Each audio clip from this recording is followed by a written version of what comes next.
Hello students, welcome to unique classes of right way. आज बच्चे हम लोग स्टैट्स में स्टार्ट करने जा रहे हैं। स्टैट्स 1 में, चैप्टर 1 में, क्लास नंबर 7। क्लास नंबर 6 तक हमने जो एसेंशियल हमारे बेसिक्स थे वो तो हमने कर लिए। जो एसेंशियल बेसिक्स थे वो तो हमने कर लिए। और अब हम लोग स्टार्ट करने जा रहे हैं अपने डिवोर बुक से, यानी क्लास 7 से जो भी कुछ आपको पढ़ाया जाएगा, अगर आप ढूंढना चाहो तो आपको डिवोर बुक में मिल जाएगा। सब उसी के हिसाब से। तो अभी हम लोग को पढ़ना क्या क्या बाकी रह गया डिवोर बुक से, तो कुछ टॉपिक्स हैं, जैसे कि पहला है स्टेम एंड लीफ डिस्प्ले। कुछ चेंजेस हुए हैं आपके सिलेबस में लास्ट ईयर से। उसके पहले ये टॉपिक्स नहीं होते थे, खाली ट्रिम्ड मीन होता था। But stem and leaf display ad किया है, डॉट प्लॉट भी ऐड किया है। हिस्टोग्राम तो पहले होता था, लेकिन हिस्टोग्राम में भी एक दूसरे टाइप का जो हिस्टोग्राम था वो नहीं है, अनइक्वल क्लासेस वाला नहीं, तो इसमें भी कुछ अपडेट किया है हिस्टोग्राम में भी। ट्रिम्ड मीन पहले था, बॉक्स प्लॉट भी नया ऐड किया है। तो ये दोनों तो पहले होते थे, बाकी तीन जो है वो नया टॉपिक है, और हिस्टोग्राम में भी कुछ अपडेट किया है, ऐड किया है। इतना सब कुछ कर लेंगे, जिस दिन बॉक्स प्लॉट खत्म होगा उस दिन हमारा चैप्टर 1 भी कंप्लीट हो जाएगा। तो सबसे पहला टॉपिक क्या है? Stem and leaf display. Stem and leaf display, ये सब ना डेटा को मैनेज करने का तरीका है, डेटा को हैंडल करने का तरीका है। जब लार्ज वॉल्यूम ऑफ डेटा हमारे पास होता है ना, तो उनको किस तरीके से टेबल में मैनेज किया जाए, उन्हीं के अलग अलग मेथड्स हैं। तो स्टेम एंड लीफ डिस्प्ले में सबसे पहले, और अब थोड़ी थोड़ी थ्योरेटिकल बातें भी स्टार्ट हो जाएंगी, तो आप लोग रेडी हो जाएं थोड़ा थोड़ा लिखने के लिए भी साथ साथ। तो कंसीडर है तो बहुत इजी चीज, लेकिन एक दो लाइन नहीं लिखोगे तो बाद में कुछ नहीं समझ में आएगा। एक हफ्ते बाद आप अपना ही नोटबुक खोलोगे तो नहीं समझ में आएगा कि मैम ने क्या कराया। तो consider a numerical data. Consider a numerical data x1 x1 x2 से लेकर के xn तक, for which each xi for which each xi consist of at least 2 digits। तब स्टेम एंड लिफ डिस्प्ले के लिए कम से कम 2 डिजिट्स होना चाहिए, क्योंकि एक हम बांटेंगे स्टेम और एक उसका निकलेगा लीफ। 2 डिजिट नहीं होंगे तो स्टेम कौन सा होगा, लीफ कौन सा होगा, ये पता ही नहीं चलेगा। इसलिए दो, कम से कम 2 डिजिट होने चाहिए, at least 2 digits. Quick technique, quick technique is stem and leaf display. अभी क्लियर हो जाएगा। एक एग्जांपल लेते हैं। मान लो एग्जाम्पल के तौर पे, पहले रूल लिख लेते हैं फिर क्वेश्चन करेंगे। रूल्स, तो पहले एक छोटा सा एग्जाम्पल ले लेते हैं। जैसे एग्जाम्पल है 83, ये 2 डिजिट नंबर है। अगर इसका स्टेम बनाना चाहें तो स्टेम में आएगा 10 डिजिट नंबर और लीफ में आएगा 1 डिजिट। तो ये बगल में लिख दिया जाता है कि स्टेम में आपने क्या एज्यूम किया है, स्टेम में आपने कौन से डिजिट का, कौन से प्लेस का लिया है। तो यहाँ पे लिख दिया हमने 10th डिजिट। स्टेम में किसको रखेंगे, 10th डिजिट को, और लीफ में किसको रखेंगे, लीफ लीफ में रखेंगे 1st डिजिट को। तो 83 में से 10th डिजिट पे कौन सा आएगा बताओ, 8 आएगा और 3 आएगा। मतलब ये कर लिया हमने।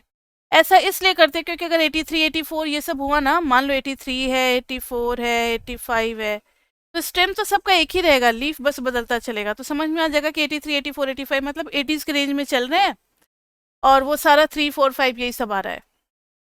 तो ये एक लिखने का तरीका होता है डेटा को, called stem and leaf display. कुछ समझ में आ रहा है? इसके कुछ रूल्स होते हैं, जो कि रूल्स लिखने हैं, और फिर इस पे एग्जाम्पल भी करेंगे कि क्या क्या क्वेश्चन पूछे जा सकते हैं, वो करेंगे हम लोग। पहला है रूल में, select one or more leading digit. Select one or more leading digits for the stem and the trailing digits are leaf. मतलब किसको आपको स्टेम बनाना है ये आपको डिसाइड करना पड़ेगा। उसके बाद जो बच जाएगा राइट हैंड साइड पे ट्रेलिंग डिजिट्स, वो सब किस में आ जाएंगे, लीफ में आ जाएंगे। दूसरा रूल है लिस्ट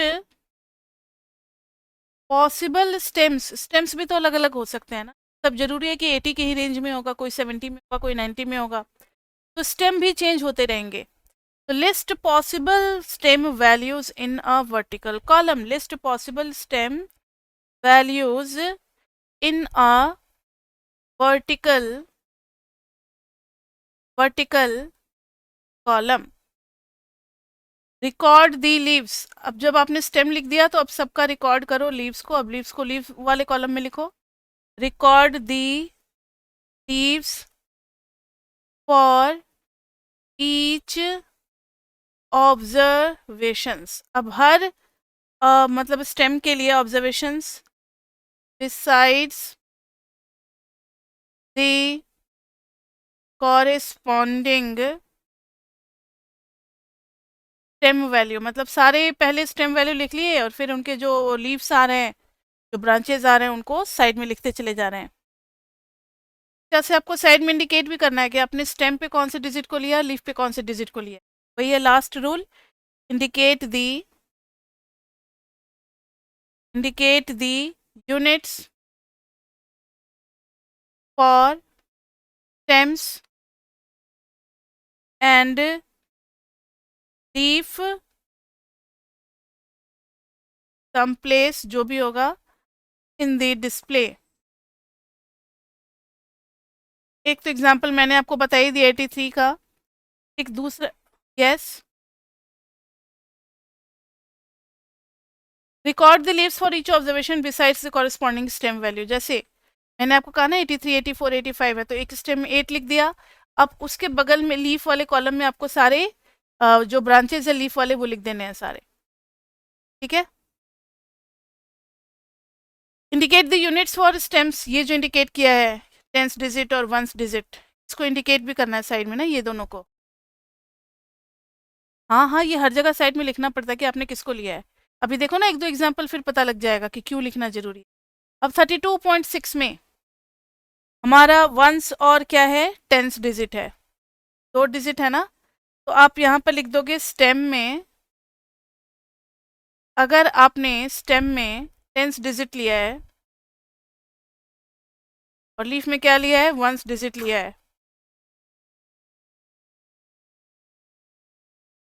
तो स्टेम में कितना आ जाएगा, 3 आ जाएगा। भाई 32.6 में टेंस प्लेस पे क्या है, 3 है, और वंस प्लेस पे क्या है, वंस प्लेस पे 2 नहीं बोलोगे, फिर 32 और 32.6 में क्या अंतर रह जाएगा। वंस प्लेस पे अब आप लिख दोगे जो बच गया, यही है ना, कहाँ गया, trail. Man trailing digits are leaf, जो भी ट्रेलिंग डिजिट्स है वो सब लीफ में आ जाएंगे। 2.6 पूरा का पूरा लीफ में आएगा। समझ में आई बात। एक और एग्जांपल देखो, इसको दूसरे तरीके से भी किया जा सकता है। 32.6 को अगर स्टेम में और इधर आ गया लीफ, तो स्टेम में लिख दिया टेंस डिजिट, और लीफ में अगर लिख दिया 10th डिजिट। आपको पता है ना कि डेसिमल के राइट हैंड साइड पे जब हम बढ़ते हैं तो 10th, 100th मतलब वो सब आने लगता है, तो 10th डिजिट। तो स्टेम में 10th डिजिट लिख रहे हैं तो डेट इज 6.6, तो उसको लिख देंगे कहाँ, 0.6 को यहाँ। अब बाकी 10th डिजिट पे क्या बच गया, 32, तो 32 को पूरा यहाँ लिखेंगे। मतलब स्टेम एंड लीफ मिला करके पूरा नंबर होना चाहिए। आप सिर्फ 3 नहीं लिख सकते, सिर्फ 3 नहीं लिख सकते, तब तो ये 30.6 हो जाएगा। अगर आपने यहाँ पे 32 ना लिख करके अगर 3 लिख दिया और इधर 0.6 लिख दिया, तो इसका मतलब हो जाएगा 30.6। लेकिन ये तो 32.6 है, इसलिए पूरा 32 को ही अब कहाँ पे लिखना पड़ेगा, टेंस प्लेस। समझ में आई बात। दोनों तरीके में से किसी भी तरीके से आप रिप्रेजेंट कर सकते हो 32.6 को स्टेम एंड लीफ में। ओके बच्चे।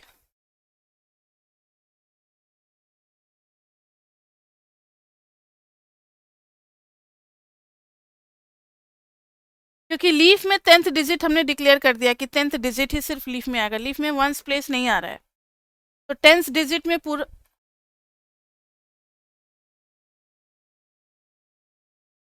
हाँ, ये आप मान सकते हो कि अगर डेसिमल के बाद कुछ आ रहा है तो फिर लीफ को पहले हम प्रेफरेंस देंगे, उसके बाद से स्टेम डिसाइड करेंगे। ठीक है, अब देखो जरा, नोट में आपको लिख लेना है कि जनरली हम कितने तक का स्टेम्स लिखते हैं, तो 5 and 20 आर रिकमेंडेड।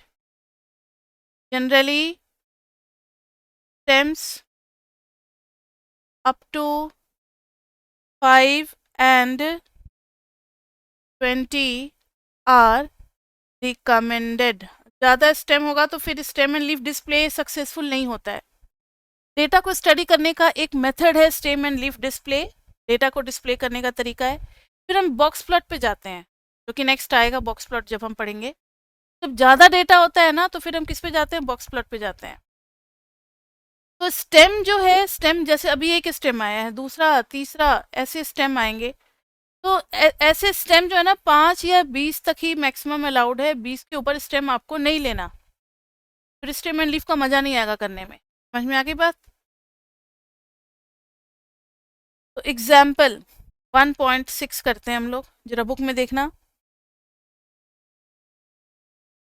निकाल लो रीडिंग सभी कोई, निकाल लिया?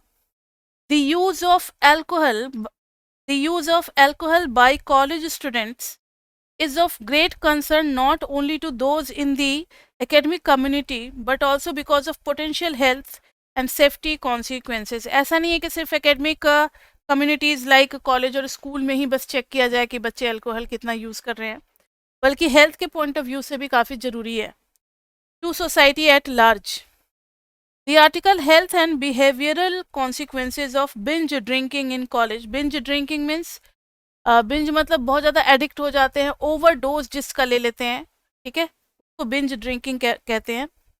इन कॉलेज, जे ऑफ द एमर, ये तो खैर सोर्स ऑफ डेटा दे रखा है, reported on a comprehensive study of heavy drinking on campuses across the United States।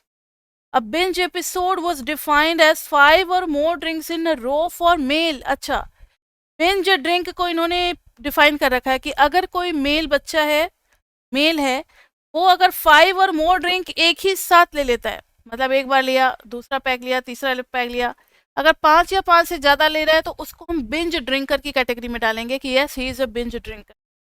5 से कम लेता है, अगर 4 पैक तक ले रहा है तो हम उसको बिंज ड्रिंकर नहीं मानेंगे मेल के केस में।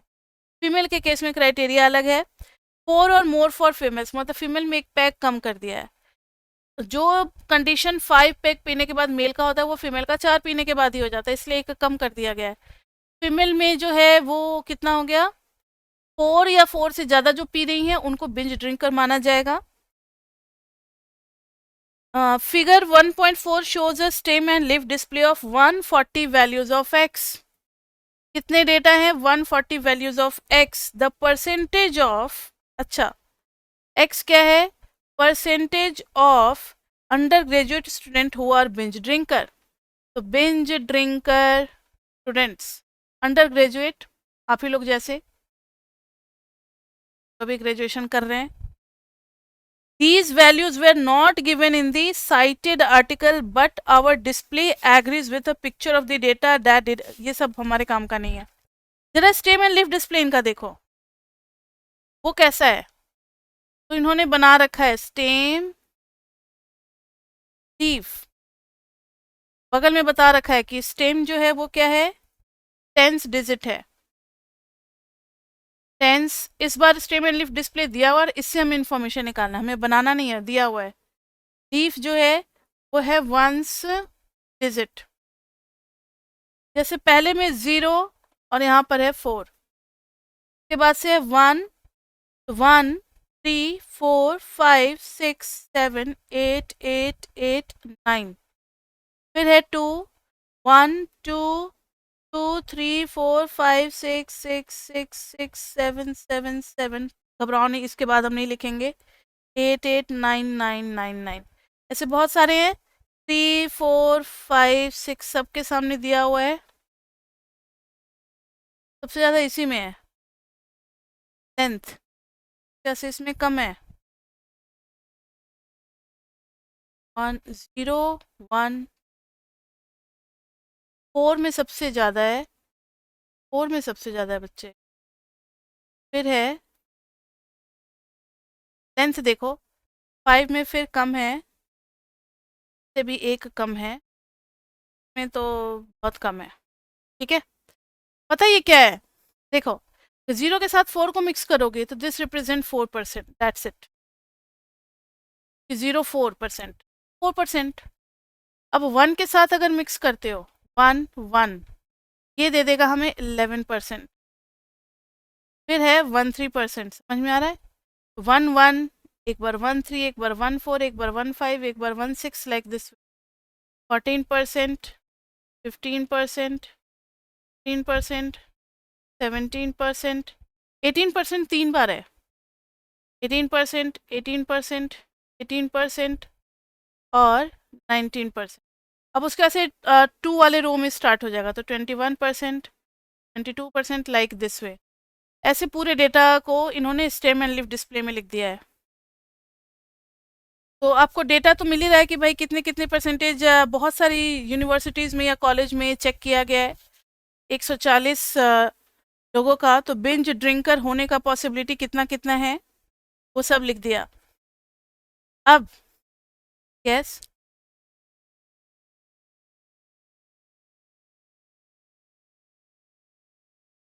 क्योंकि देखो ये अलग अलग कॉलेज का डेटा है ना।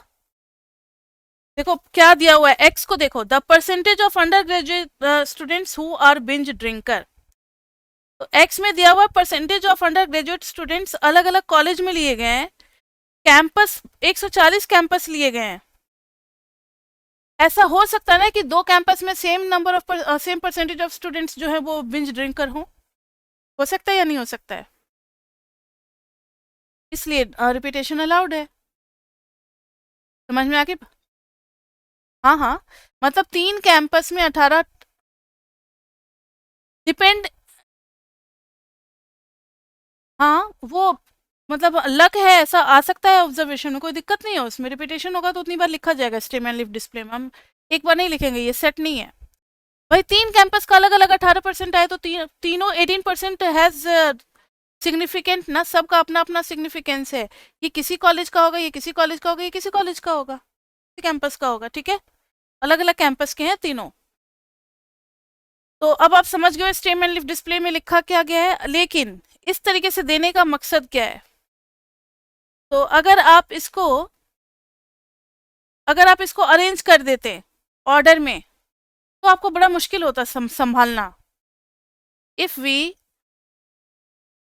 if we arrange in order, it would be time consuming, it would be time consuming and less informing, time consuming and has less formation. तो इसको स्टेम एंड लीफ डिस्प्ले में ही रहने दो, इससे कुछ पता लगेगा। ध्यान से देखो, इसमें सबसे ज्यादा जो है वो 40 के रेंज में चल रहा है, 40 के रेंज में सबसे ज्यादा चल रहा है। एक क्वेश्चन आता है टिपिकल और रिप्रेजेंटेटिव वैल्यू, टिपिकल और रिप्रेजेंटेटिव वैल्यू इसमें से कौन सा है? ये स्टेम की वैल्यू होती है, टिपिकल और representative stem value. It is 4, ये स्टेम वैल्यू 4 है, क्योंकि 4 में it has maximum number of leaves. जिसके पास मैक्सिमम नंबर ऑफ लीव्स हो उसको हम बोलते हैं टिपिकल और रिप्रेजेंटेटिव स्टेम वैल्यू। तो कभी अगर क्वेश्चन में पूछे एग्जाम में कि फाइंड, यस नेहल पूछो, क्या क्वेश्चन पूछना चाह रहे हो?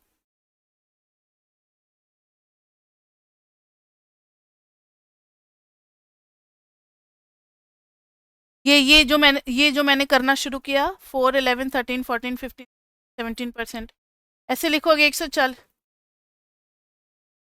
लेस इन्फॉर्मेशन, क्योंकि अगर कोई पूछता टिपिकल और रिप्रेजेंटेटिव स्टेम वैल्यू, उसमें निकालना, उसमें पता लगाना मुश्किल था।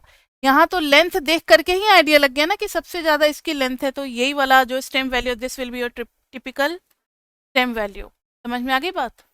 इसलिए फिर आपको फ्रीक्वेंसी मेजर करना ही पड़ता, और ऐसे तो पता लग ही जा रहा है ना कि सबसे ज़्यादा इसी से रिपीटेड है, सबसे ज़्यादा लीफ है। तो 40 वाले बिटवीन 40 एंड 50 बहुत ज़्यादा परसेंटेज रिपीट हो रहे हैं, तो यही हो गया स्टेम वैल्यू और टिपिकल और रिप्रेजेंटेटिव स्टेम वैल्यू।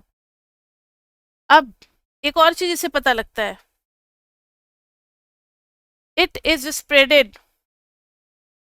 टिपिकल के पहले कितना परसेंट है, ये देखो, टिपिकल के रेंज में हम 40s में जा रहे हैं, यानी 50 तक जाएगा, 49 तक। लास्ट डेटा क्या है जरा देखना ना इसका, 4 में 9 तक जा रहे हैं, 999, यानी 49% 3 बार आ रहा है। ऐसे बहुत सारे डेटा होंगे।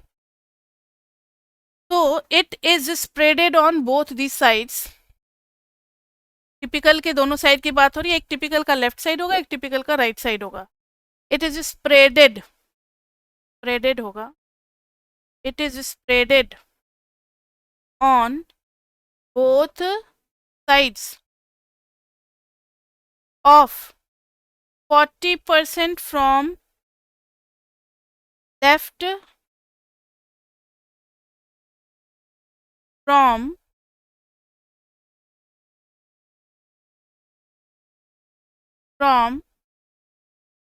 0 to 60%। ध्यान से देखो, ये पूरा 0 to 60% के रेंज में चल रहे हैं, लेकिन जो टिपिकल वैल्यू है वहां तक पूरा 40% लेफ्ट में आ गया, सिर्फ 20% ही राइट में आया ना। यानी इसके लेफ्ट में 1 2 3 4 4 टाइप के डेटा है, राइट में सिर्फ 2 ही है। इसका कुछ ऐसा शेप बनेगा, ध्यान से देखना, लेफ्ट में कुछ ज़्यादा है, राइट में कुछ कम है। मतलब जो टिपिकल वैल्यू थी डैट वाज 40 स्टेम वैल्यू, 40 के लेफ्ट में 0 से स्टार्ट हुआ, खत्म हुआ 60 पे। This range is only about 20% and this range is about 40%। तो it is not symmetrical, it is not symmetrical. ये भी हमें पता लग जाता है किससे, स्टेम एंड लीफ डिस्प्ले से। अगर स्टेम एंड लीफ डिस्प्ले में ऐसा हो, ध्यान से देखना, तब ये क्या हो जाएगा, तब तो ये सिमेट्रिकल हो जाएगा बच्चे, बिल्कुल। देखो ना, सिमेट्रिकल हो जाएगा।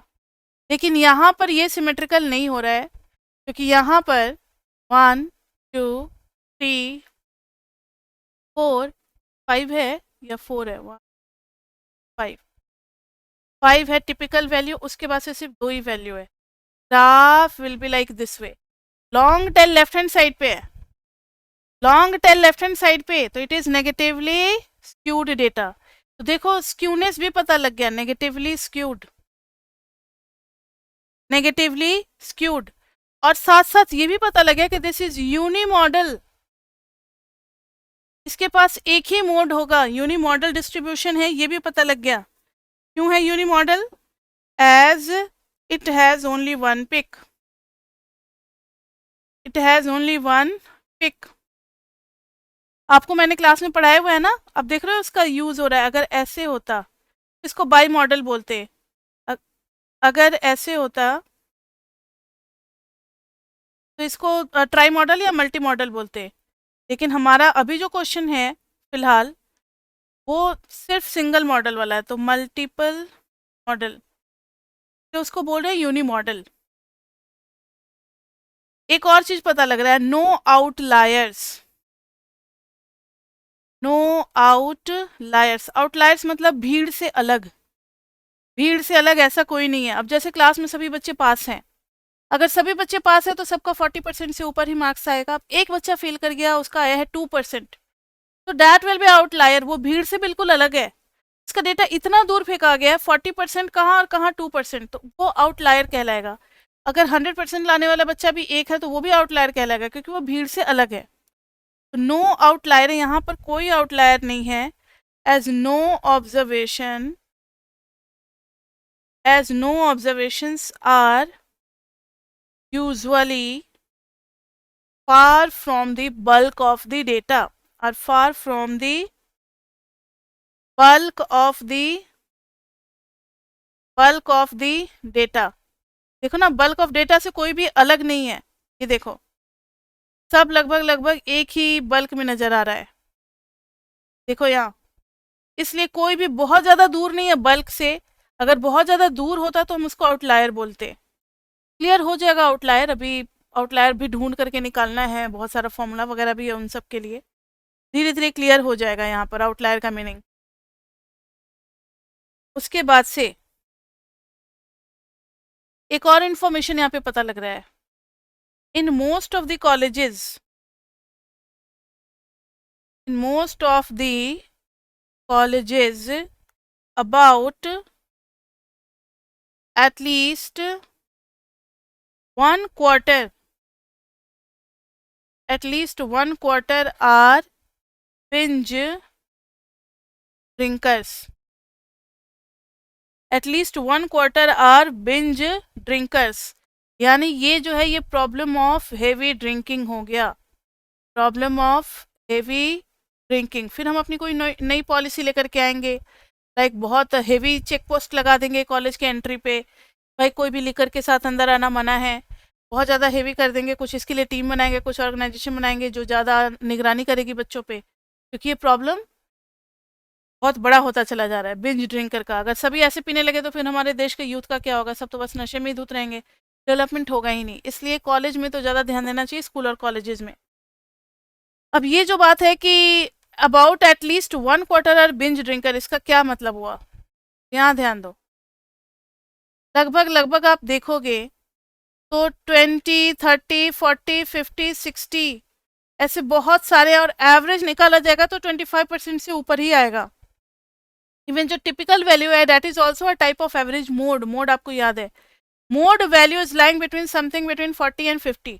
तो 1/4 से ज़्यादा ही लोग जो हैं वो बिंज ड्रिंकर हैं कॉलेज में ऑन एन एवरेज। इसलिए हमें क्या करना चाहिए, प्रिवेंटिव मेजर्स लेने चाहिए। समझ में आ गई बात?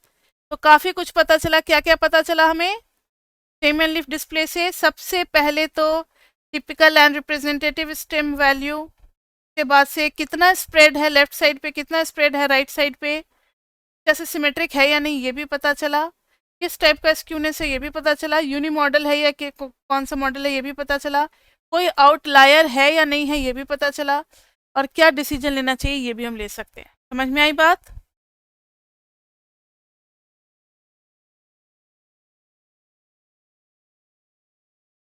अच्छा, अगर आउटलायर्स होगा तो इट विल बी लाइक एक ही दो होगा, लाइक 1।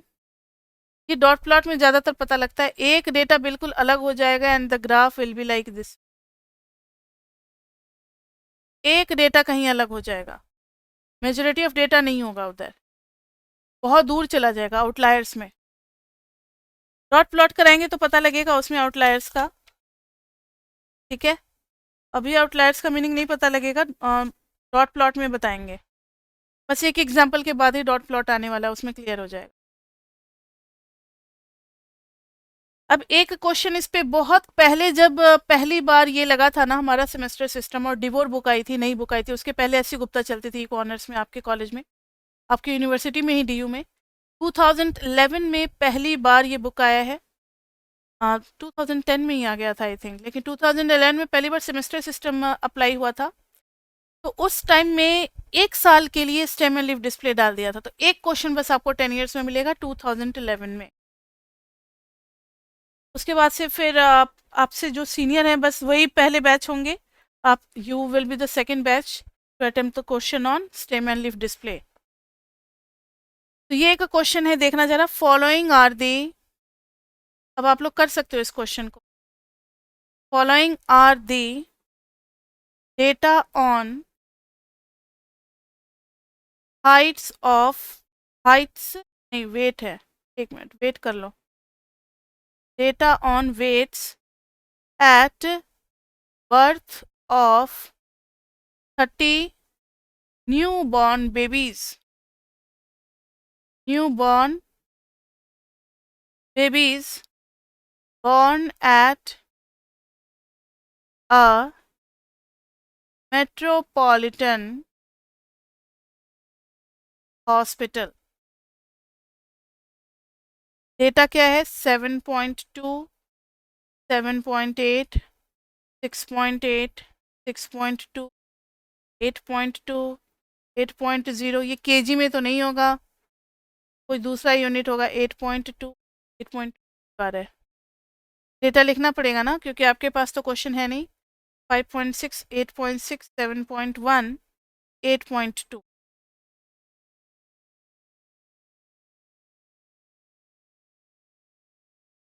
ठीक है, अब 7.7 आप लोग लिख लो क्वेश्चन को। क्वेश्चन आपको कहीं नहीं मिलेगा।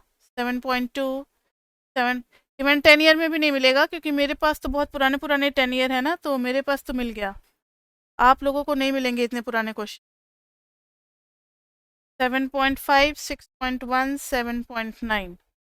Next is 9.4, 9.0, 7.8, 8.5, 9.0, 7.7, 6.7, 7.7। Construct a leaf and stem display. Question है, construct a leaf and stem display. Is it unimodal? भाई ये तो बना करके ही पता चलेगा कि ये यूनी मॉडल है या नहीं। बनाया जाए। देखो, इसमें देखने से पता लग रहा है कि सारे डिजिट सारे जो नंबर हैं वो कितने डिजिट में है। क्या 10? नहीं नहीं, वंस प्लेस के हैं या टेंस प्लेस के हैं? किस प्लेस के हैं? स्टेम में हमें क्या बस 10th प्लेस, टीएच लास्ट में लगेगा। यस, यहाँ पर स्टेम में लिखेंगे, वंस प्लेस वाले को स्टेम में रखना पड़ेगा, और लीफ में किसको रखना पड़ेगा? 10th प्लेस को। डेसिमल के बाद एक डिजिट है ना, तो उसको 10th प्लेस बोलेंगे। तो अब यहाँ पर आप स्टेम लिख दो और फिर लीफ। कौन कौन से स्टेम बने हैं देखना जरा, पहला पहला डिजिट देखो। 7, 7, 7, 6, 6 एक नया मिला, 8 मिला स्टेम, 5 मिला, 8, 7, 8, 7, 7, 7, 7, 5, 5 नया मिला, 5 तो ले चुके हैं। 6, 6, 6, 8, 7, 7, 9, 9 मिला, 7, 8, 9, 7, 6, 7। ठीक है, तो मिल गया हमें 5, 6, 7, 8, 9। 5 वाला ढूंढो तो डेटा कहाँ का है? 5 वाला एक 5.6 है, एक 5.8 है। पहले वाले रो में एक ही था 5 का, दूसरे वाले रो में 5 का एक ही है, तीसरे वाले रो में कोई है ही नहीं। तो एक आ जाएगा 0.6। पॉइंट नहीं भी लिखोगे तो भी चलेगा, क्योंकि वो पता है कि वो 10th प्लेस पे 6 और 8। अब 5 के बाद 6 पे आ रहे हैं, तो 6 पे बच्चे 6.8, 6.2, और कहाँ है? सेकेंड रो में है 6.8, 6.8, 6.1। थर्ड रो में है। यस, तो जिसको भी मैंने अंडरस्कोर किया 6.8, 2, फिर है 8, 8, 7, 1। यही है ना? इनको ना थोड़ा सा असेंडिंग ऑर्डर में लिखना सही रहता है। जैसे पहले आया 1, फिर आया 2, 1 लिख दिया, 2 लिख दिया, उसके बाद से फिर क्या आएगा? अच्छा एक मिनट, ऐसे कंफ्यूजन हो रहा है ना, पहले जो लिखा था वही लिख दो, साइड में लिख दो। 8, 2, 8, 8, 1, 7। अब अरेंज कर दो, 1, 2, 1, 2, 7, फिर 8, 8, 8, और इसको इरेज कर दो।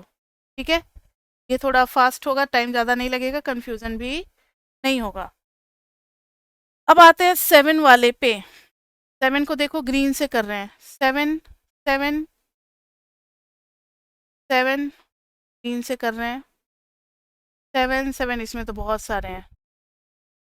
7, 7, 7, 7, 7 में तो बहुत सारे आ रहे हैं, तो साइड में लिख दो, क्योंकि असेंडिंग करना पड़ सकता है। 2, 8, फिर है 1, फिर है 7, 5, 2, 7, फिर है 5, 9, 8, 7, 7। इनको लिखना है। सबसे पहले क्या आएगा? 1, फिर आएगा 2, फिर आएगा 5, 2 बार 5 है, 1 को लिख दिया, 2 को लिख दिया, 5 5 हो गया। उसके बाद से आ रहा है 7, 7 कितनी बार आ रहा है? हाँ 2 भी 2 बार था, 1 मिनट,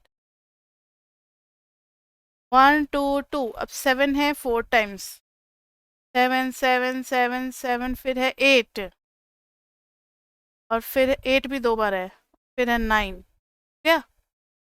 ठीक है, 1 2 2 5 5 7 7 7। अब इनको ना इरेज कर दो। अब इसके बाद से 8 का करेंगे।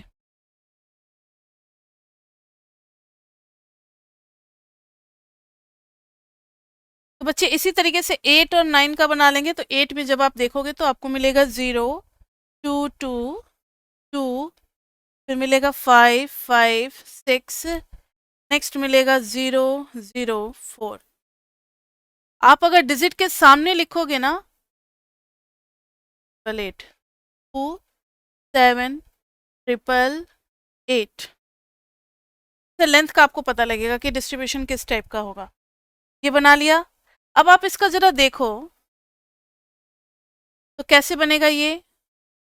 सबसे ज्यादा तो इसी में है ना, it will be like this way, 1 2 3 और फिर लास्ट में 2, 1 2 3 और फिर लास्ट में 2। तो यहाँ पे हाईएस्ट पिक देंगे, यहाँ पे 2, यहाँ पे ज़्यादा लाइक दिस वे, और फिर इधर से देंगे।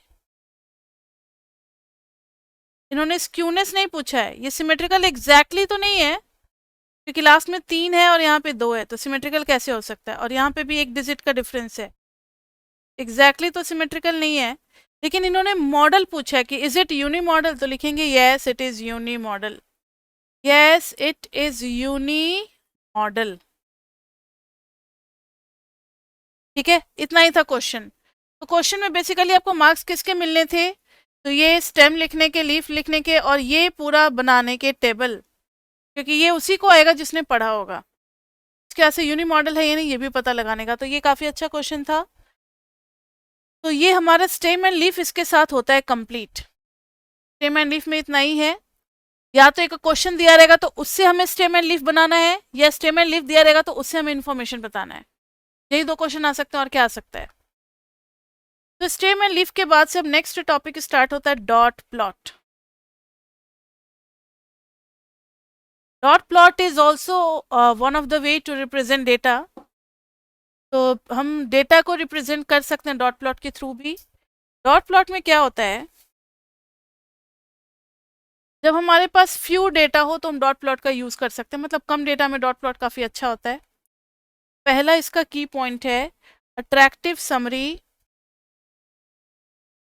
मैंने क्या कहा कि फर्स्ट चैप्टर में अब थोड़ा थोड़ा थियोरी स्टार्ट हो गया है। Attractive summary when reasonably we have few data, when reasonably we have few data. Next, a dot for each observation. जितने डॉट होंगे मतलब उतना नंबर ऑफ ऑब्जर्वेशन है, हर ऑब्जर्वेशन के लिए एक अलग से डॉट होगा।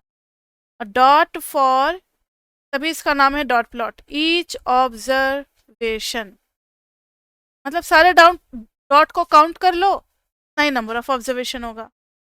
नेक्स्ट है इफ मोर देन 1 डॉट, अगर एक ही ऑब्जर्वेशन के सामने में आता तो स्टैक होगा, मतलब एक के ऊपर एक डॉट हम लोग देते चले जाएंगे। जैसे कैरम में नहीं होता कॉइन्स का स्टैक बनाते हैं, वैसे ही एक के ऊपर एक डॉट देते चले जाएंगे। तो if more than,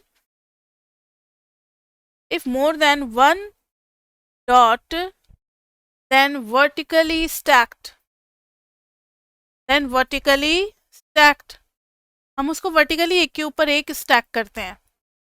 next is it shows location, spread and extreme gaps. Extreme gaps भी बताता है, एक्सट्रीम गैप्स की वजह से we are able to identify outliers very easily in a dot plot. ठीक है, अभी जैसे एक एग्जांपल करते हैं। एग्जांपल है आप ही के बुक का है 1.8, देखना जरा 1.8 में क्या है।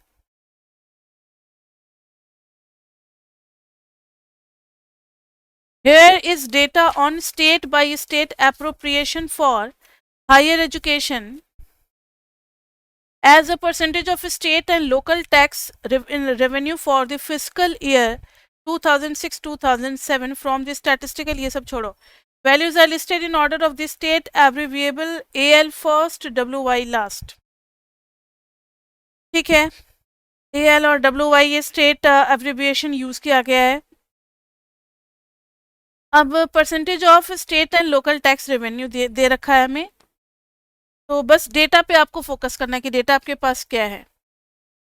तो डेटा इज लाइक 10.8, 6.9 से लेकर के आप देखो तो 1 2 3 4 5 6 7 8 9 10 कॉलम्स है और 5 रोज हैं. तो total n is equal to कितना हो गया 50. Third row, fourth row, fifth row, 50 आ गया. n is equal to 50.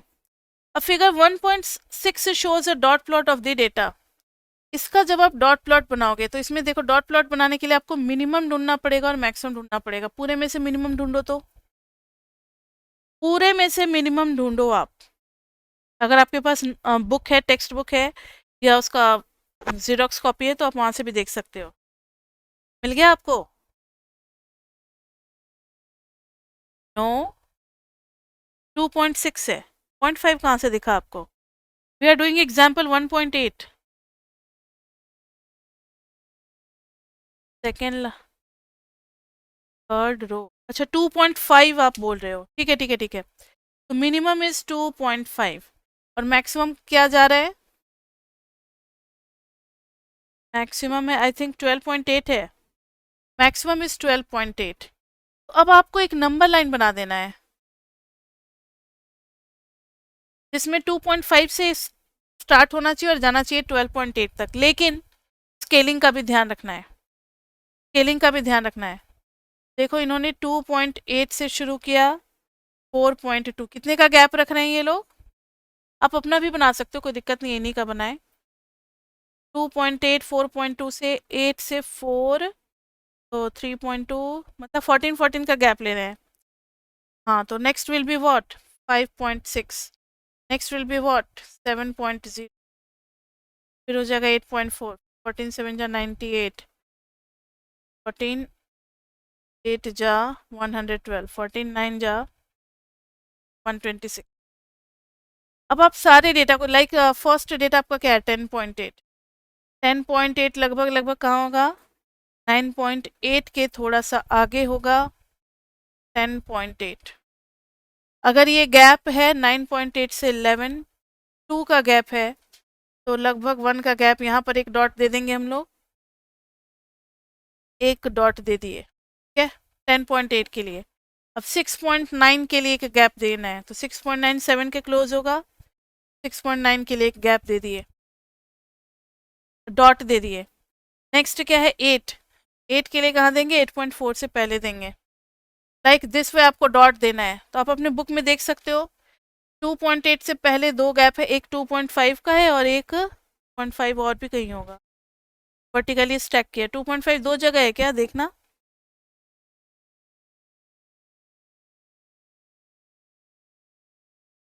एक ही जगह है ना. एक 2.6 को ले लिया होगा. ठीक है, एक 2.5 और एक 2.6 है, थोड़ा सा ऊपर. क्योंकि बगल में दे दे तो वो उसके साथ स्टिक कर जाता है, इसलिए थोड़ा सा ऊपर दे करके हल्का सा राइट में कर दिए. नेक्स्ट फिर यहाँ पर दो डॉट है. फिर यहाँ पर 1 2 3 1 2 1 2 इस तरीके से डॉट आ गए. 1 2 3 4 5 6 7. फिर अब आप समझ ही रहे हो 1 2 3 के सामने नहीं, बगल में है. 1 2 1 2 3 4. फिर इधर में आ गया 7 के आसपास. कितना आ गया 1 2 3 2. 7 में 1 2 3 1 2 1 2 3 4.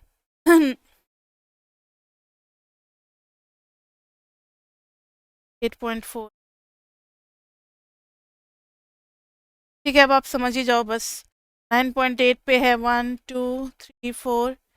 फिर एक 12.6 के बाद है. आउटलायर्स जो बोल रहे थे ना पहले, आउटलायर्स. तो बल्क देखो हमारा, तो ये सब एक बल्क में लग रहे हैं. और ये दोनों लग रहा है जैसे बल्क से बिल्कुल बाहर है। कितने आउटलायर्स हो गए यहाँ पर? There are 3 outliers. कितने हो गए? 3 आउटलायर्स। कौन सा हो गया? लार्जेस्ट डेटा हमेशा लार्जेस्ट या स्मॉलेस्ट ही आउटलायर्स बन सकते हैं ना, क्योंकि बाकी सब तो बीच में बल्क में आ जाएंगे। लार्जेस्ट या सेकेंड लार्जेस्ट हो, मतलब लास्ट से कुछ डेटा, स्टार्टिंग से कुछ डेटा, यही आउटलायर्स बन सकते हैं। लार्जेस्ट 12.8 था, और स्मॉलेस्ट कौन कौन से थे? दो, 2.5 and 2.6। These are outliers. Outliers के बाद और क्या क्या पता लग रहा है यहाँ पर? मोड का पता लग जा रहा है। देखो तो सबसे ज्यादा डॉट किसके सामने है? सबसे ज्यादा डॉट किसके सामने में है? 5.6, 5.6, 7, 8, 9, मेरे ख्याल से 5.9 रिपीटेड है सबसे ज़्यादा टाइम, या 6 वाला कोई होगा। मान लो, सपोज करो यही वाला जो है, ये अगर इसके सामने में मान लो कि 5.9 है, सपोज करो, तो मोड हमें पता लग गया। जिसके सामने सबसे ज़्यादा डॉट है वो सीधा सीधा पता लग जाएगा 5.9। तो डॉट प्लॉट में आउटलायर्स का पता लग जाता है, और मोड का बड़ी आसानी से पता लग जाता है। बल्क डेटा कहाँ पे कॉन्सेंट्रेटेड है ये पता लग जाता है। अभी तो आपको एक ही बल्क दिख रहा है, किसी किसी में 2-3 जगह बल्क जो है वो कॉन्सेंट्रेटेड होते हैं, 2-3 बल्क अलग अलग आते हैं। तो बाई मॉडल होगा तो भी पता लग जाएगा, ट्राई मॉडल होगा तो भी पता लग जाएगा। ठीक है, ये हो गया हमारा डॉट प्लॉट। यस, क्या है? आउटलायर, तो आउटलायर के बारे में कहते हैं कि जो बल्क से अलग हो। ठीक है, सेपरेटेड फ्रॉम द बल्क। हाँ हाँ, सेपरेटेड फ्रॉम द बल्क। नहीं, लिस्ट फ्रीक्वेंसी नहीं बोलेंगे। अब जैसे देखो, ये भी तो सिंगल टाइम आया है, 1 2 3, लेकिन ये सब आउटलायर नहीं है। ऐसा नहीं है कि एक बार आएगा तो वो आउटलायर होगा। लिस्ट फ्रीक्वेंटली नहीं बोलते, जो बिल्कुल अलग हो। डेटा को जब आप अरेंज करो ना नंबर लाइन पे, या उनका अगर एक मास बनाओ, बिल्कुल अलग हो। जैसे मैंने एक क्लास का एग्जांपल दिया था कि मान लो पूरे क्लास में एक ही बच्चा फेल किया, उसका 5% आया है, सभी बच्चे पास हैं, और एक ही बच्चा को 80% से ऊपर आया है।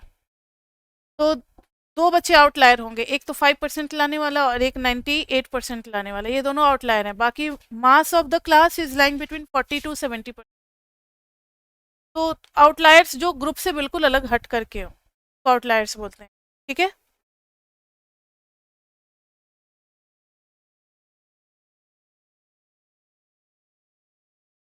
हाँ नहीं होता। जैसे ये देखो ना, ये आउटलायर नहीं है, ये भी आउटलायर नहीं है, ये पास में है।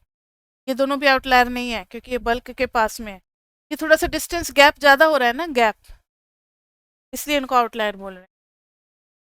ठीक है, आगे तो आउटलायर डिसाइड करने का क्राइटेरिया भी है, एक फॉर्मूला के में डाल करके हम लोग चेक करेंगे कि उसका गैप इतना है, हाइट इतना है।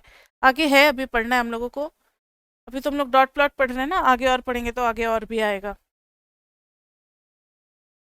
ये हो गया। अब इसमें डॉट प्लॉट के बाद अब नेक्स्ट टेक्निक जो है हमारा डेटा को स्टडी करने का, वो है हिस्टोग्राम। वो क्या है? हिस्टोग्राम है। हिस्टोग्राम का एक क्वेश्चन तो आज हम लोग कर ही लेंगे, जिसमें इक्वल क्लास इंटरवल होता है, और अनइक्वल क्लास इंटरवल वाला नेक्स्ट क्लास में हम लोग करेंगे, वो कैसे बनाते हैं। अब हिस्टोग्राम हमें खुद बनाना है। हिस्टोग्राम काफी इंपॉर्टेंट टॉपिक है, ये कई सालों से हिस्टोग्राम रहा है, तो सभी टीचर को पता है कि इसे क्वेश्चन कैसे देना है। हिस्टोग्राम में कुछ टर्म्स है जो कि आपको पहले जानना जरूरी है, लाइक फ्रीक्वेंसी। तो नंबर ऑफ रिपीटेशन को हम लोग बोलते हैं फ्रीक्वेंसी, कौन सी चीज कितनी बार क्या है, रिपीटेड है। दूसरा है रिलेटिव फ्रीक्वेंसी। रिलेटिव फ्रीक्वेंसी, तो relative frequency is frequency of that class upon sum of all the frequencies. ठीक है, तो frequency upon number of observations, frequency upon number of observations. Next है फ्रीक्वेंसी डिस्ट्रीब्यूशन। Frequency distribution. तो एक table बनाते हैं हम लोग जिसमें एक्स और उनके फ्रीक्वेंसीज को अरेंज करते हैं कॉलम में, that is called frequency distribution. तो a tabulation of the frequencies और रिलेटिव फ्रीक्वेंसीज। तो देखो प्रॉब्लम कहाँ आती है, सीधा हमें डेटा दे दिया जाएगा 50 ऑब्जर्वेशन या 100 ऑब्जर्वेशन दे देंगे और बोलेंगे आप इसका हिस्टोग्राम बनाओ। भाई हिस्टोग्राम हमें बनाने आता है लेकिन क्लास दिया हुआ रहेगा तब। अब 100 ऑब्जर्वेशन को कितने क्लास में डिवाइड करेंगे, 10 क्लासेस में, 20 क्लासेस में या 5 क्लासेस में, ये बड़ा प्रॉब्लम हो जाता है। इसीलिए ये टॉपिक आपको पढ़ाया जाता है कि अगर आपको सीधा डेटा दे दिया जाए उसको आप हिस्टोग्राम में कैसे कंस्ट्रक्ट करोगे, क्लास में कैसे बनाओगे, क्लास से तो फिर हिस्टोग्राम बन ही जाएगा। अभी सब देख रहे हैं फ्रीक्वेंसी। उसके बाद से रूल ऑफ थंब, ये बहुत इंपॉर्टेंट है। रूल ऑफ थंब, जब आपको बिल्कुल छोड़ दिया जाए डेटा के साथ और कहा जाए कि आप इसका उसमें कन्वर्ट करो क्लास वाले में, कॉन्टिन्यूस डेटा में, रूल ऑफ थंब कहता है कि नंबर ऑफ क्लासेस, कितने क्लासेस में आप डिवाइड करोगे ये बताएगा आपको रूट अंडर एन वाला फॉर्मूला। यानी जितना भी ऑब्जर्वेशन है आप उसका रूट ले लो, जितना क्लासेस आएगा वो बताएगा number of classes. n is number of observation, n is number of observations। ठीक है, अब आएंगे हम लोग क्लास विड्थ में।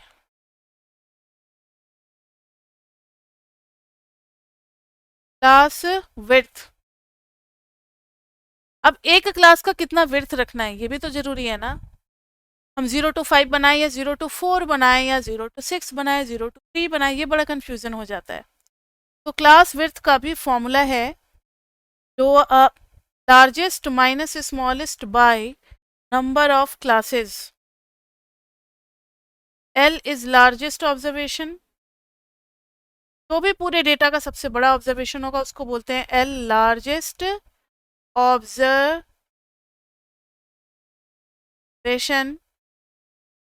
S is smallest observation. ठीक है, इस पे एक क्वेश्चन तो हम लोग कर सकते हैं। कौन सा क्वेश्चन करेंगे, नेक्स्ट क्लास में आपको रिवाइज करके आना है। एग्जाम्पल 1.10 आपके बुक का निकालो तो जरा। लैंग्वेज तो बुक से देखना पड़ेगा ना। अच्छा, 1.9 मैंने नहीं कराया क्योंकि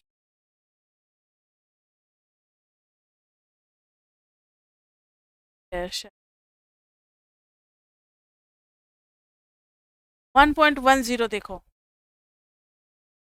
पावर कंपनीज नीड इंफॉर्मेशन, बिल्कुल सेम टू सेम 1.9 वाला भी है, वो आप अपना कर सकते हो। Power companies need information about customer usage to obtain accurate forecast of demand.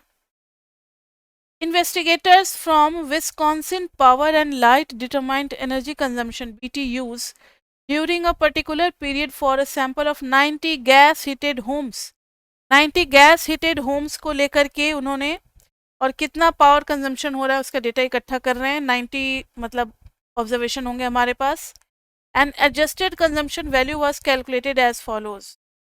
Adjusted consumption is consumption by consumption upon weather in degree days house area. इससे हमें मतलब नहीं है, जो डेटा है उससे हमें मतलब है। डेटा कितना है जरा काउंट करना, 2.97 से। क्या ये अरेंज है असेंडिंग ऑर्डर में, देखना मुझे तो लग रहा है। 2.97 के बाद देखो ना 4 है, 4 के बाद 5.2 है, 5.56। हाँ ये तो अरेंज्ड लग रहा है। लास्ट में भी, लास्ट रो में कुछ चेक कर लो। हाँ जी, 13.47 के बाद 13.60, बिल्कुल ये असेंडिंग ऑर्डर में है। तो सबसे पहले आप ये क्लियर कर लो कि data is in ascending order, तो बहुत काम आसान हो जाता है। और आगे चल करके ना हमें ऐसे पेपर पे काम नहीं करना, सारा कुछ सॉफ्टवेयर बना बनाया हुआ था। सीधा आप एक बटन दबाओगे, असेंडिंग ऑर्डर, एक कमांड दोगे, असेंडिंग ऑर्डर में डेटा अरेंज हो जाएगा। तो सबसे छोटी वैल्यू मिल गई हमें 2.97 इज द स्मॉलेस्ट वैल्यू। 2.97 से लेकर के लार्जेस्ट वैल्यू इज 18.2। और है कितने, तो 1 2 3 4 5 6 7 8 9 10 10 कॉलम्स है। रोज कितने हैं? 1 2 3 4 5 6 7 8 9। 9 into 10 is equal to 90 observations. कितने ऑब्जर्वेशंस है? 90 ऑब्जर्वेशंस है हमारे पास। पहला क्वेश्चन है कंस्ट्रक्ट हिस्टोग्राम। कंस्ट्रक्ट हिस्टोग्राम वो क्लास बनाने के बाद ही आएगा। दूसरा है find proportion of observation. Find proportion of observations less than 9। Third है find proportion of observation. Find proportion of observations less than 10। Less than 10। ये 3 क्वेश्चन है, इन तीनों पे ध्यान देना है। तो सबसे पहले क्वेश्चन करेंगे कैसे भाई। हिस्टोग्राम बनाने के लिए हमें क्लास चाहिए। क्लास के लिए नंबर ऑफ ऑब्जर्वेशन चाहिए 90। अभी मैंने आपको बताया नंबर ऑफ क्लासेस पता लग जाएगा by rule of thumb. Root under n that is root under 90। ये कैसे हमने सोचा? रूल ऑफ थंब से। रूट अंडर 90 लगभग कितना आता है? 9.486। आप इसको 9 क्लासेस में कन्वर्ट कर दो या फिर 10 क्लासेस में कन्वर्ट कर दो, आपकी मर्जी। इतना इतना चलेगा, थोड़ा थोड़ा वेरिएशन चलेगा। कोई बच्चा इसको 9 भी ले सकता है, कोई इसको 10 भी ले सकता है। वैसे हम लोग आपको प्रेफर करेंगे कि जो राउंड ऑफ करके इंटीजर आता है उतना ही क्लासेस लो। 9 क्लासेस लो। 9 क्लासेस लोगे और 90 ऑब्जर्वेशन है तो क्लास ऑफ 1 विड्थ कितना आ जाएगा? विड्थ ऑफ क्लास लिखना चाहिए था, क्लास ऑफ विड्थ थोड़ी होता है। Class width is equal to largest minus smallest by number of classes. अभी तो मैंने फॉर्मूला बताया था। Largest is what? 18.26। Smallest is 2.97। 18.26 minus 2.97 upon में 9। लगभग लगभग कितना आ रहा है ये?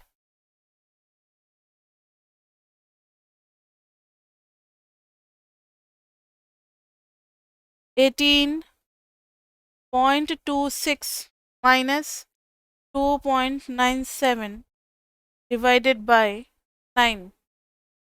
1.69।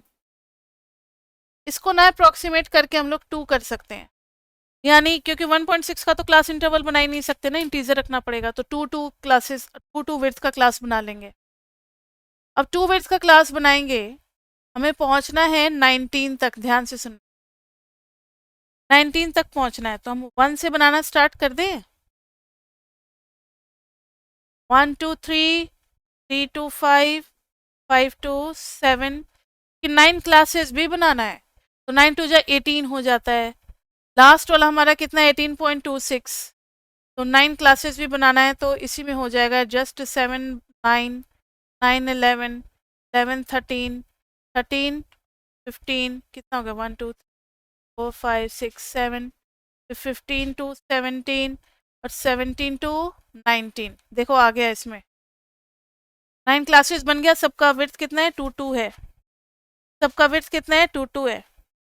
अब आपको बस फ्रीक्वेंसी लिख देनी है डेटा को सर्च करके। तो देखना जरा 1 2 3 में कितना ऑब्जर्वेशन आ रहा है? एक ही आ रहा है बच्चे, बस फर्स्ट ऑब्जर्वेशन। उसके ऐसे तो सब 3 से बड़े हो गए, 4 से स्टार्ट हो गया ना, तो 1। 3 टू 5 में एक आ रहा है 4। 5 टू 7 में आ रहा है फर्स्ट रो में 1 2 3 4 5 6 7 8 9 10 11 11। इसी तरीके से आपको लिखते चलना है। 11 के बाद कितना आ रहा है? 21। 21 के बाद आ रहा है 25। फिर आ रहा है 17, फिर आ रहा है 9, फिर आ रहा है 4, फिर आ रहा है 1। अब हम लोग निकालेंगे रिलेटिव फ्रीक्वेंसी। हिस्टोग्राम बनाने के लिए रिलेटिव फ्रीक्वेंसी भी चाहिए, क्योंकि हिस्टोग्राम बनता है तो रिलेटिव फ्रीक्वेंसी वर्सेस क्लास बनता है, इसलिए रिलेटिव। यस,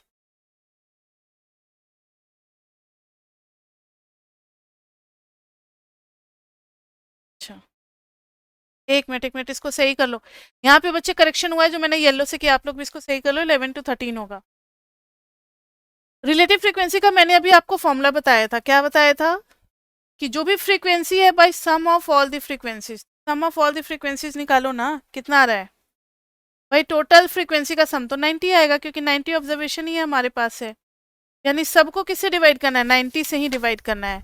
यानी 1/90, 1/90, 11/90। ठीक है, थोड़ा सा इसको ब्रॉड कर देते हैं, फिर आ जाएगा 21/90, 5/90, 17/90, 9/90, 4/90, 1/90। वैल्यू लिखते चलो। 0.11 नहीं, 0.011, 0.011, 0.122, 0.233, 0.278, 0.189, 0.100, 0.044, 0.011। और अगर सबका सम करोगे, summation F I by summation F I, ये आ रहा है 0.999 अप्रोक्सीमेटली इक्वल टू 1। भाई एग्जैक्टली 1 क्यों नहीं आ रहा है? जब ऊपर में हमने एफ आई लिया और नीचे में समेशन ऑफ एफ आई लिया, तो जब आप समेशन को तोड़ोगे तो ऊपर में summation F I by summation F I, तो एग्जैक्टली 1 आना चाहिए। 1 क्यों नहीं आ रहा है? क्योंकि हमने इसको राउंड ऑफ किया हुआ है, राउंडेड ऑफ इस, हाँ हाँ, उसको हमने राउंड ऑफ करके अगर अगर फ्रैक्शन में रखते, अगर इन सब का सम करते, तब तो बच्चे 1 ही आ जाते, क्योंकि ऊपर में 90 नीचे में भी 90, तब तो कैंसिल होकर के 1 आ जाता। लेकिन हमने डेसिमल फॉर्म में लिखा है, इसलिए वो एग्जैक्टली 1 नहीं आएगा, राउंड ऑफ करके लिखा हुआ है। अब आप इसका बनाओगे रिलेटिव फ्रीक्वेंसी वर्सेस क्लास का, relative frequency versus class. 1 2 3 0 1 2 1 2 3 4 5 6 7 8 9 10 11 12 13 14 15 16 17। Literally ये आता है एग्जाम में क्वेश्चन हिस्टोग्राम बनाने का। 19 तक ही जाना है। अब देखो तो जरा 1 2 3 का रिलेटिव फ्रीक्वेंसी कितना है? 0.011। यानी पॉइंट्स में हमें वैल्यूज रखनी है, पॉइंट में हमें वैल्यूज रखनी है। ठीक है, और 0.1 से तो ज़्यादा कुछ नहीं हो रहा है, तो आप कुछ ऐसे रख देना।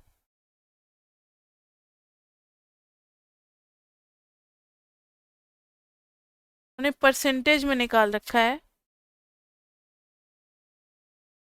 लाइक 0.1, 0.1 से बात बनेगी। हाँ जी, 0.2 है, 0.2 है, 0.1, 0.1, ठीक है, 0.1 से बात बन जाएगी। फिर है 0.2, 0.3, इतने में ही तो हो जाएगा हम लोगों का काम। 1 2 3 क्लास में कितना है? 0.011, यानी इसका भी 10th फ्रैक्शन, बहुत लो। 1 2 3 में बहुत ही लो। फिर उसके बाद से 3 to 5 में पॉइंट उतना ही लो है। ठीक है, जैसे 5 to 7 में थोड़ा सा ऊपर जाएगा, 0.12, 0.1 से ऊपर जाएगा, 0.12 समझ चुके हो अब आप। 7 to 9 में कितना है? 0.233, उससे भी ज़्यादा है, थोड़ा सा, थोड़ा सा उससे 0.2, अच्छा 0.2 से ज़्यादा है। अब 9 to 11 में कितना है? 0.278, लगभग 0.3 के आसपास। अब 11 to 13 में कितना है? 0.189, 0.2 से थोड़ा सा कम। फिर 13 to 15 में कितना है? 0.1, एग्जैक्टली 0.1 है। फिर 15 to 17 में कितना है? 0.044 का 4 टाइम्स है। 17 to 19 में कितना है? 0.011, फिर से वही लोअर लेवल। ये बन गया हमारा हिस्टोग्राम। हिस्टोग्राम में क्या होता है कि सब एक दूसरे से जुड़े रहते हैं। बार ग्राफ में ऐसा होता है, अलग अलग बनता है। नेक्स्ट क्लास में बार ग्राफ बनाएंगे, हिस्टोग्राम में क्या होता है, सब जुड़े हुए होते हैं। तो हिस्टोग्राम बन गया हमारा। अब पूछ क्या रहे हैं ये लोग, हिस्टोग्राम में क्या करना है कि आपको सब का मिडिल वैल्यू लेकर के ज्वाइन करके ग्राफ का शेप देखना है कि ग्राफ है कैसा। ग्राफ आपको कैसा नजर आ रहा है, ग्राफ कुछ ऐसा नजर आया आपको, the long tell.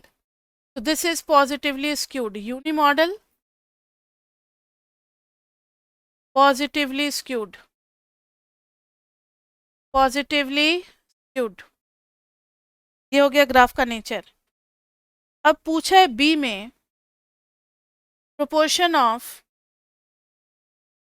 Observation less than proportion of observations less than 9, less than 9। तो आपको करना क्या है कि 9 से पहले जितने भी प्रोपोर्शन हैं, like this this this this, 9 तक है ना, ये चारों, इन चारों का सम कर देना है। ये रिलेटिव मतलब प्रोपोर्शन ही होता है, इज इक्वल टू पहले 4.011 plus 0.011 plus 0.122 plus 0.233, that is equal to 0.37। अब है सी पार्ट में प्रोपोर्शन। अब जैसा भी प्रोपोर्शन पूछेगा, बिटवीन पूछेगा तो जहाँ है, मोर देन पूछेगा तो उससे ऊपर वाला, ये सब तो आप लोगों को आता ही है। Proportion of observation less than 10, less than 10। तो आपने 0.37 लेस देन 9 तक तो निकाला ही है, इसमें एक और ऐड हो जाएगा 0.278। अच्छा, 0.278 के साथ एक चीज होगा, हादसा होगा, ये तो लेस देन 10 तक की बात हो रही है, ये तो 9 to 11 में चला जाएगा। इसको ना दो पार्ट में बांटा जाएगा, 9 to 10 और 10 to 11। 9 to 10 में बांटेंगे तो 0.27 का हाफ आ जाएगा। कितना आ जाएगा, लगभग लगभग 135, इधर भी 135, कुछ ऐसे ही आएगा। तो 0.135 ले लेंगे हम लोग के साथ, तो आएगा ना, उसको हाफ ऑफ डिवाइड करके फिर ऐड करके हम लोग लिख देंगे 0.505। तो ये आ गया हमारा, मतलब जो पूछेगा, अगर बिटवीन पूछता, मान लो बिटवीन पूछता 11 and 15, ये ले लेते, ठीक है, बिटवीन अगर पूछता तो। अगर पूछता मोर देन 15, लास्ट के दोनों ले लेते। तो more than, less than, between, ये सब आप लोगों को आता है तो प्रोपोर्शन आप निकाल सकते हो। हिस्टोग्राम से एक ये क्वेश्चन आता ही आता है कि construct histogram between, inclusive, exclusive, ये सब आता है हम लोगों को, ठीक है। तो एक दो क्वेश्चन का जरा जवाब देना। एटलीस्ट प्रोपोर्शन इज एटलीस्ट 5, क्या होगा, एटमोस्ट 7 क्या होगा, फिर है एफ बिटवीन 7 and 13 इंक्लूसिव, मतलब 7 और 13 को भी लेना है। एटलीस्ट 5 का मतलब क्या हो गया, 5 से ऊपर, तो 5 से ऊपर यानी फर्स्ट वाले को छोड़ करके बाकी सब आएगा। तो बस 1 में से माइनस कर दो ना, 1 में से माइनस कर दो 0.011। अच्छा हाँ, एटलीस्ट 5 ना, तो 5 से ऊपर चाहिए हमें, हाँ, तो दोनों को एलिमिनेट करेंगे, -0.011। अब एटमोस्ट 7, एटमोस्ट 7 मतलब पहले 3 क्लासेस आएंगे, समझ में आ रही है बात। एटमोस्ट 7 में पहले 3 क्लासेस आएंगे, 1 2 3, ये और ये। तो 0.011 plus 0.011 plus 0.122, between 7 and 13 inclusive. तो 7 भी आएगा और 13 भी आएंगे, तो ये 3 क्लास आएंगे। 0.233 इंक्लूसिव का मतलब ये दोनों भी बाउंड्री वैल्यूज होंगे। वैसे यहाँ पर ज़्यादा इंक्लूसिव का फर्क नहीं पड़ता है, लेकिन जब हम लोग प्रोबेबिलिटी चैप्टर 2 पढ़ेंगे ना, और चैप्टर 3 4 से काफ़ी ज़्यादा फर्क पड़ने लगेगा। तो ये इतना था बच्चे हिस्टोग्राम। लेकिन नेक्स्ट क्लास में, आज के क्लास का नंबर क्या था, 7 था या 6, next class will be 8th। 8th में बच्चे हम लोग चैप्टर 1 में पढ़ेंगे डेंसिटी हिस्टोग्राम। आज तो नॉर्मल हिस्टोग्राम पढ़ा है हमने, जिसमें इक्वल क्लास इंटरवल था। Density histogram, unequal class width, unequal class width भी हम लोग बनाते हैं, इसके बारे में पढ़ेंगे। डेंसिटी हिस्टोग्राम, डेंसिटी हिस्टोग्राम के बाद हम लोग पढ़ेंगे क्वालिटेटिव डेटा का एक क्वेश्चन करेंगे जिसमें रेटिंग वगैरह के क्वेश्चंस हैं। उसके बाद से ट्रिम्ड मीन पे आएंगे, वो तो एक क्लास और लगेगा। ट्रिम्ड मीन, और फिर आएंगे किस पे, आउटलायर्स वगैरह ये सब होगा। बॉक्स प्लॉट पे आएंगे, डॉट प्लॉट तो कर लिया हमने, बॉक्स प्लॉट रह जाएगा। पहले नेक्स्ट क्लास में ये दोनों करते हैं, डेंसिटी हिस्टोग्राम और क्वालिटेटिव डेटा, ये दोनों टॉपिक करते हैं। टाइम बचेगा तो फिर हम लोग ट्रिम्ड मीन करेंगे, नहीं तो ट्रिम्ड मीन और बॉक्स प्लॉट फिर नेक्स्ट क्लास में, फिर हमारा चैप्टर 1 कंप्लीट हो जाएगा। तो ज़्यादा से ज़्यादा 2 क्लास का टॉपिक अब रह गया है। तो that's all for today, see you in the next class. और नेक्स्ट क्लास में सभी को रिवाइज करके आएंगे, ठीक है। नेक्स्ट क्लास अब हमारी मंडे को होगी मैथ्स की, सेम टाइम पे। See you in the next class, till then bye bye bye bye bye.